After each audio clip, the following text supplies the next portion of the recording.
Your Graces, Your Eminences, distinguished ladies and gentlemen, a wonderful introduction has just been given to you about me.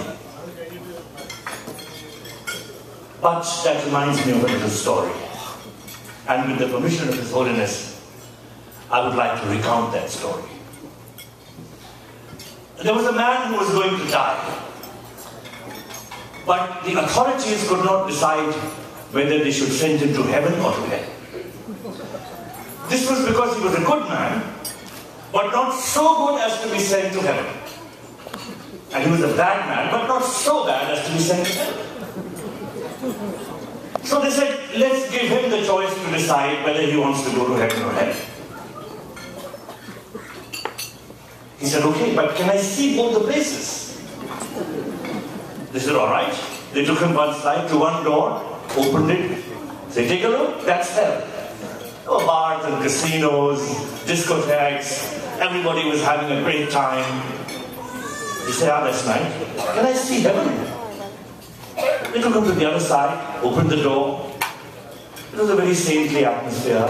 There were eminences and graces. Everybody was sharing the holy bread. It was a very quiet and peaceful atmosphere.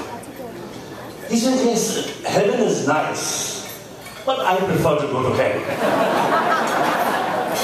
They said, all right. They took him to the door, opened it, pushed him inside, and he was immediately fried in boiling oil. So he screamed. He said, what's this? You showed me something else? They said, that was the publicity. This is the real thing. So what has been shared with you just now about me was my publicity. And I'm sure that you will find that the real thing is very different. But on a serious note, I am indeed very honored and privileged not only to have been invited to this extraordinary banquet, but also to have been asked to speak on this occasion. It's an extraordinary banquet because it has been hosted in honor of His Holiness the Catholicos. His presence here gives us all His blessings. It's also a special occasion because it marks the enthronement of His Grace Zachariah Mar Nicodemus. And I'm sure that in the months and years to come, I will have the good fortune of the association and wise counsel and advice of His Grace from time to time.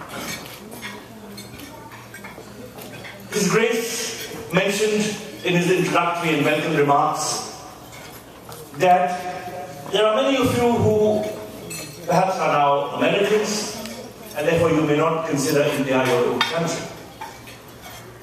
But the fact of the matter is that you can take an Indian out of India, but you can't take India out of an Indian. I found the Indian American community fulfilling the role which His Grace the Bishop, the head of the Armenian Church, advised them to be proud Indians and at the same time be proud Americans. I think the Indian American community symbolizes that. They have become patriotic Americans while at the same time retaining India in their hearts. I'm highly privileged to see that there are so many members of the Malayali community here. Because although I am from the north, I am from the city of Allahabad, but I have spent 5 wonderful months in the state of Kerala. When I joined the Foreign Service, like everybody else, I was asked to go for district training. I was asked to choose the state where I would like to undergo district training. The idea is that before you can represent India abroad, you must know how India is governed. So they send us to different parts of the country. I chose the state of Kerala because I heard so much about the beautiful green state, God's own country, that I preferred to go there rather than stay in my home. And I was assigned to the district of Trivandrum. I had to work with the collector, whose name was Omana Kunjamma. Some of you may recall her name. And I was given a room next to hers. And she told me, your job is to meet the people who come in with their grievances and problems. So I said, all right. So I took my office next to hers, and people would come in. My problem was I couldn't understand what they were saying because most of it was in Malayalam. So the solicitor of the collector's office, the clerk attached to him, he said, don't worry. When people come in, you say to them, in the blood. So I said, what does that mean? What do you mean? Oh. He said, ask them what do they want. And then listen to them. They will say all sorts of things. You listen to them. They'll give you a paper, keep it, and say, Penikana. See you later. So I asked them, what does that mean? They said, it means I'll see you later. So I said, they will beat me if I say that. They said, don't worry, all government servants here do that. That was, of course, on the humorous side, but in course of time, I learned to speak a little bit of Malayalam. I traveled throughout the beautiful state of Kerala. I learned so much about your country, about your state.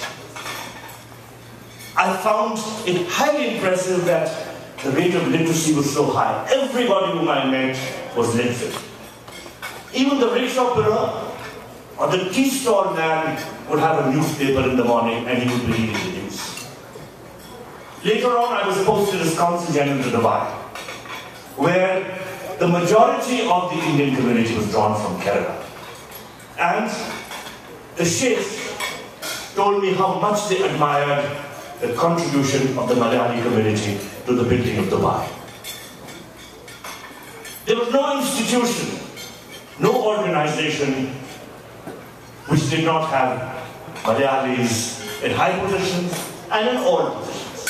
They were so fundamental to the success of that city-state. So my association with the Malayali community everywhere has been very strong, and here too, Americans whose origins are in the state of Kerala are amongst my closest friends and advisors. I recognize here my esteemed friend, Mr. Thomas Abraham, who is the Chairman Emeritus of the Global Organization of People of Indian Origin, because he has been rendering great service to the Indian American community by advising the government of India about steps which should be taken. Even now you are having a lot of problems vis-a-vis the government of India. The 2-month ban on re-entry, the passport surrender, and so many issues. Dr. Abraham is in ceaseless touch, not only with me, but also with the government of India. And even this afternoon, he was with a delegation which had come from India to apprise them of the problems which you face. So my association with all of you, my friend Paul, who's there on the stage, Paul Carafel, he's also amongst people who are in regular touch with me, and indeed so many others. The point I'm trying to make, I'm your friend. Please treat me as your friend. Please always remain in touch with me. My doors are open to you. The consulate is there not just to renew your Indian passports, it is there to renew your Indian identity. Thank you. God bless you.